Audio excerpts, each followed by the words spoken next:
नमस्कार, द राजधर में आपका बहुत बहुत स्वागत है। मैं हूं आपके साथ सत्यम तिवारी। किसान नेताओं द्वारा प्रस्तावित ट्रैक्टर रैली को दिल्ली पुलिस ने मान लिया है, लेकिन अब सवाल ये उठता है कि 26 जनवरी का जो दिन चयन किया गया है, इसमें अगर कुछ अनहोनी होगी तो इसकी जिम्मेवारी किसके सिर पे जाएगा। जिस प्रकार लगातार इंटेलिजेंस इनपुट मिल रहे हैं, उसको देख के तो डर का माहौल बना हुआ है। आज ही पाकिस्तान के 308 ट्विटर अकाउंट को सस्पेंड किया गया और इसी पूरे मुद्दे पर हमारे साथ खास बातचीत करने के लिए कैप्टन आई सिंह जी मौजूद हैं। हम उनसे जानेंगे कि इसके पीछे कुछ साजिश लगती है और क्यों इस प्रकार की रणनीति तैयार की गई है। कैप्टन आई सिंह जी, आपका राजधाम पे बहुत बहुत स्वागत है। जी धन्यवाद। ये हमारा जो पर्व है 26 जनवरी का, एक ये इतना महान पर्व है जिसमें सेना का पराक्रम, सेना के जितनी भी जो है उपलब्धियां होती उनको दिखाने का एक पर्व है जिसको हम बड़े हर्षोल्लास से मनाते हैं। और हमारे सैनिक इसकी तैयारियां बरसों से, मतलब एक साल का खत्म होता है, दूसरी रिहर्सल शुरू हो जाती है और इसी में हमारे जो ओंदा किस्म के जो हमारे इक्विपमेंट है, इस जो हथियार है, जो हमारे पास फाइटर जेट है, हमारे पास नेवी की जो पनडुब्बियां हैं, अन्य और जो इक्विपमेंट है, हम वो इनको सब इसमें लेके आते हैं और हम दिखाते हैं कि ये हमारे पास है। हम एक इंडियन आर्मी वर्ल्ड की एक ताकतवर आर्मी है।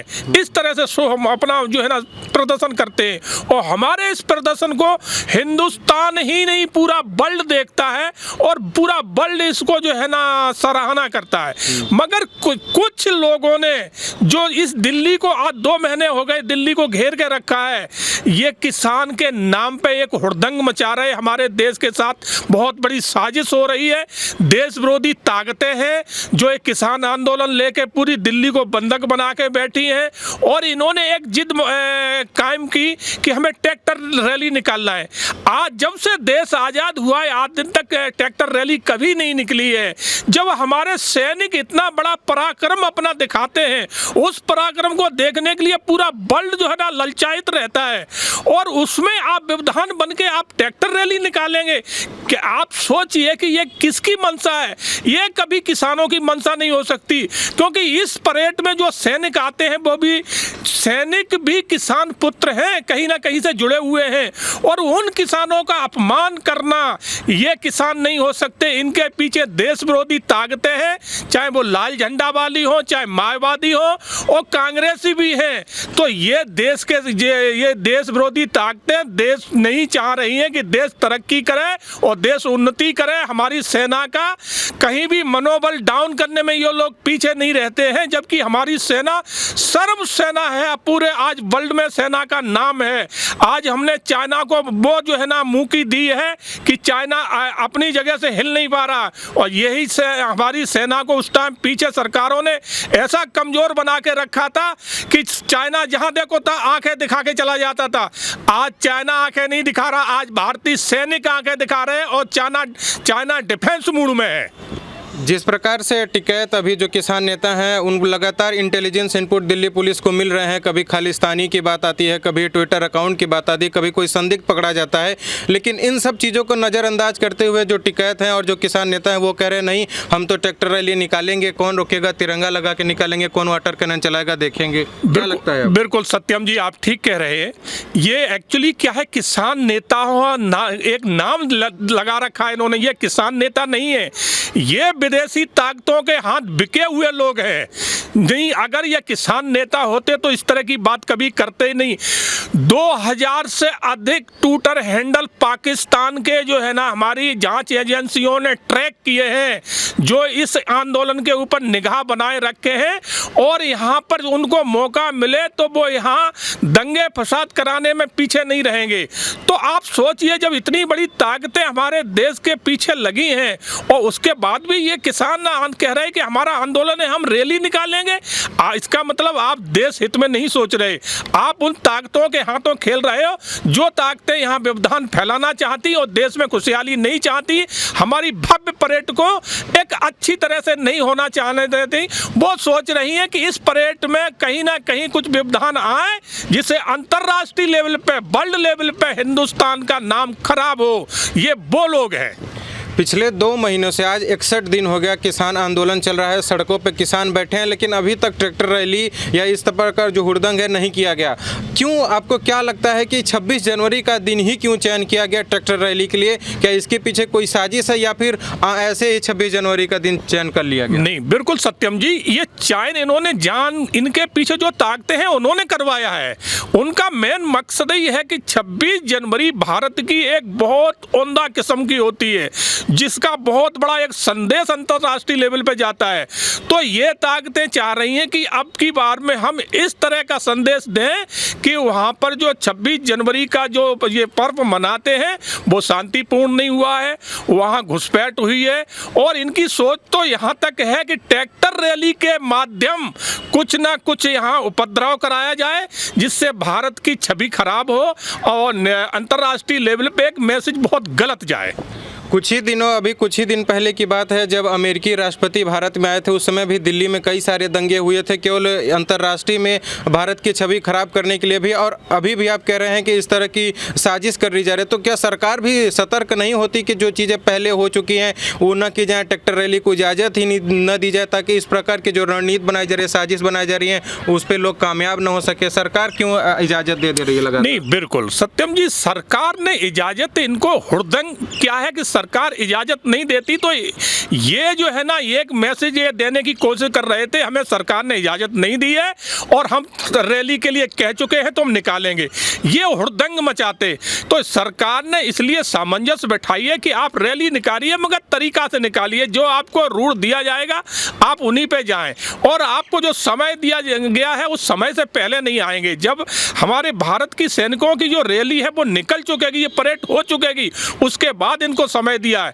क्योंकि इनकी मंशा ये थी कि सरकार हमें मना करे और हम दिल्ली में हुड़दंग मचाएं, तो वो सरकार इनकी मंशा को भाप चुकी थी, इसलिए सरकार ने बीच का रास्ता निकालते हुए इनको समय दिया है। जिस प्रकार से अगर आप कह रहे हैं हुड़दंग, अगर ये हुड़दंग निकली और न कि किसान बल्कि किसानों के कंधे पर रख के कोई और बंदूक चला दिया गया, कुछ ऐसी भारत विरोधी ताकतें जो आके यहाँ पे अंजाम दे गई, तो फिर इसकी जिम्मेवारी कौन लेगा? किसके कंधे पे जाएगा ये पूरी जिम्मेवारी? नहीं, ये तो किसान, जो किसान बन के जो चल रहे हैं, जबकि वो किसान है नहीं। सत्यता तो ये है कि जो ये किसान आंदोलन है, इसमें अभी तक अरबों रुपए खर्च हो चुका है, और ये विदेशी कर रहे, किसान नहीं कर रहे हैं। अरबों रुपए आ रहा है और इनमें खर्च हो रहा है सिर्फ इसलिए कि ये इस देश को कमजोर बनाना है। ये किसान हितैषी नहीं है, इन्हें कोई किसान बिल से लेना देना नहीं है। ये खूब अच्छी तरह जानते हैं कि जो मोदी जी जो बिल लेके आए हैं वो स्वामीनाथन आयोग की रिपोर्ट थी, जो कांग्रेस लागू नहीं कर पाई, उसको मोदी जी ने लागू कराया है, और उसमें किसान का हित है।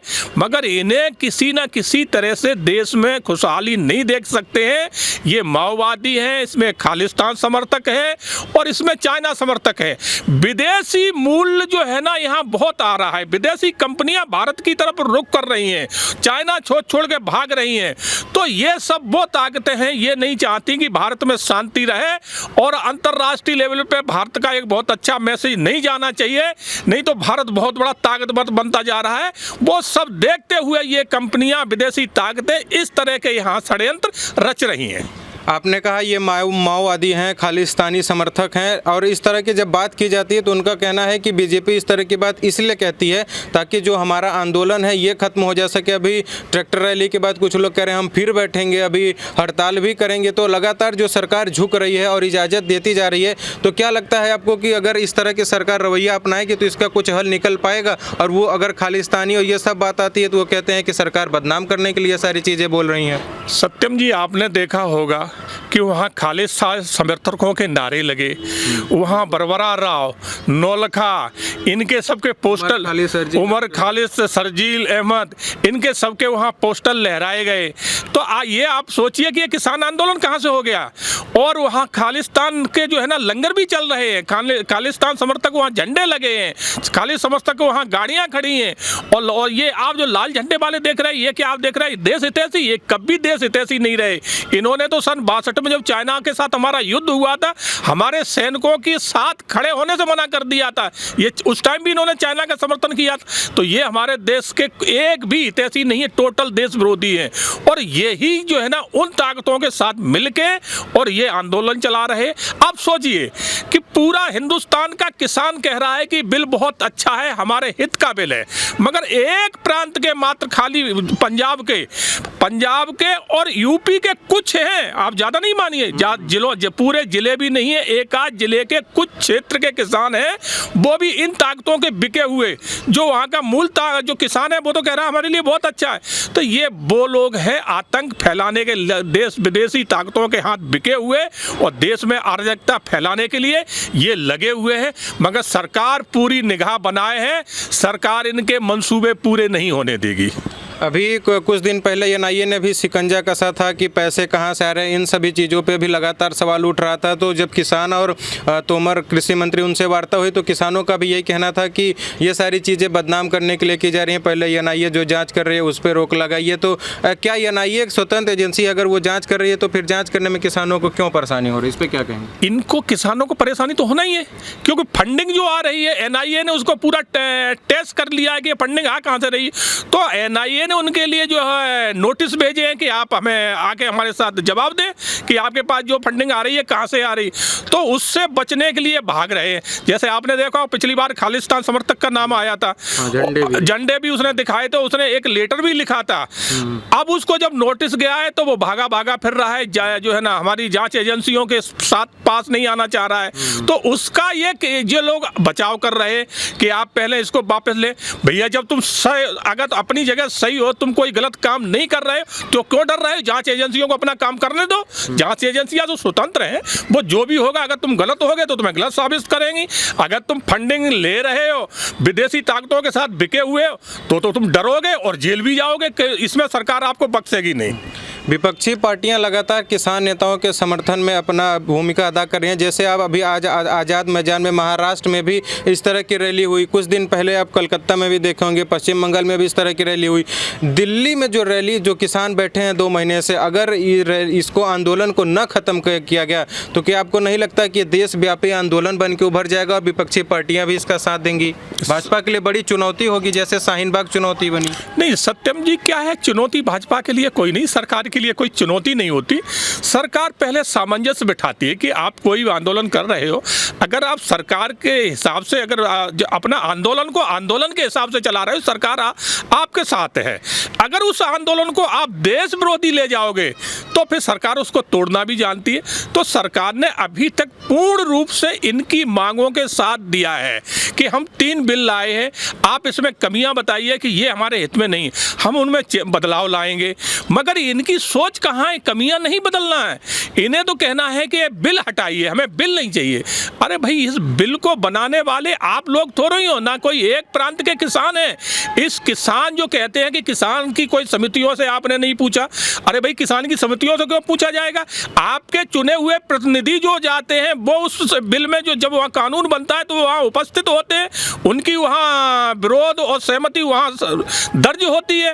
तो फिर आपकी गिनती कहाँ रह गई? किसान जो कह रहे हैं कि हमारी सहमति, अरे तुम्हारे चुने हुए तो प्रतिनिधि हैं जिन्होंने वहाँ समर्थन दिया है न दिया है। तो फिर बिल जो है ना, ये दोनों पटलों से, राज्यसभा लोकसभा दोनों पटलों से पास हुआ है। माननीय महामहिम राष्ट्रपति जी का जो है ना साइन करते हैं, तब बिल बन के आता है। कोई बिल ऐसे नहीं है कि मोदी ने चाहा बिल बना दिया या बीजेपी ने चाहा बना दिया, ऐसे नहीं होता है। बिल की कोई गरिमा होती है, पूरा देश इसको जो है ना इसके लिए मान्य करता है। खाली एक स्टेट के जो है ना ये आके बैठे हैं जो किसान के नाम पे आंदोलन कर रहे हैं, जबकि ये किसान है नहीं, ये देश विरोधी ताकतें हैं। और पूरा देश का किसान कह रहा है बिल बहुत अच्छा है। तो सरकार सामंजस्य बिठा रही है, अगर मानेंगे तो ठीक है, नहीं सरकार के पास बहुत रास्ते हैं। सरकार का जो रवैया है वो तो लगातार जैसे झुकने का है। जैसे अभी जब किसानों का जत्था पंजाब से दिल्ली को आया था तो इनकी मुख्य मांगे थी कि अब जो संशोधन के साथ हमें कानून दो, लेकिन अब इनकी मांग हो चुकी है कि नहीं, कानून वापस करो। और सरकार ने यहाँ तक भी कह दिया कि हम 1.5 साल के लिए कानून के अमली जामा पहनाने में हम रोक भी लगाएंगे। फिर ट्रैक्टर रैली की भी मांग की गई, सरकार ने उसे भी मानी। अब ये कह रहे हैं हम अनशन पर बैठेंगे। सरकार क्या उसे भी मानेगी? कि सरकार हर बात अगर मानती जाएगी तो फिर आंदोलन खत्म कैसे होगा? आंदोलन के खत्म करने का तो कोई रास्ता फिर दिख नहीं रहा। नहीं सत्यम जी, आपने देखा होगा सरकार ने इनके साथ 11 बार की चर्चा करी और 11 बार की चर्चाओं में सरकार ने अपनी भूमिका बिल्कुल सही की। इनसे ये कहा कि आप जहाँ जहाँ बोलोगे हम बदलाव करेंगे। और फिर सरकार ने ये देखिए कि यहाँ तक सरकार इनके लिए सरकार बड़ा हृदय करके आगे आई कि 1.5 से 2 साल के हम होल्ड पे रखेंगे। आप देखिए इसमें क्या कमियां आती हैं, ये फिर भी मानने को तैयार नहीं है। इसलिए सरकार ने अब इनकी मीटिंगों को अस्त व्यस्त कर दिया, इनको समय ही नहीं दिया है कि अब जब तुम्हारी समझ में नहीं आ रही है तो आप जो अच्छा लगे वो करिए और सरकार को जो अच्छा लगेगा वो करेगी। मगर सरकार ने इन्हें बहुत अच्छा ऑफर दिया है, इनके दिमाग में आए तो ये फिर वार्ता करने के लिए सरकार से बात करें और सरकार फिर इसमें इनका साथ देगी। मगर ये सोचें कि ये कानून बदल जाए तो सरकार इन कानून को कभी नहीं बदलेगी, ये इनकी भूल होगी। हमसे बातचीत करने के लिए आपका बहुत बहुत शुक्रिया।